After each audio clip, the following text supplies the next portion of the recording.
लिए थे।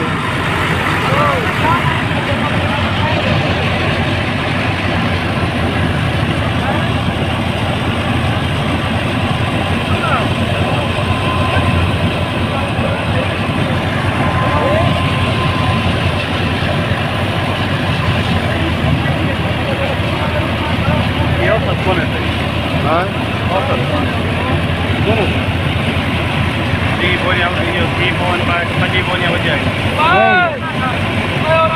बस इहो 5 बोरियां मेरा हिसाब है लेकिन 100 लाख रुपये कल थी वञे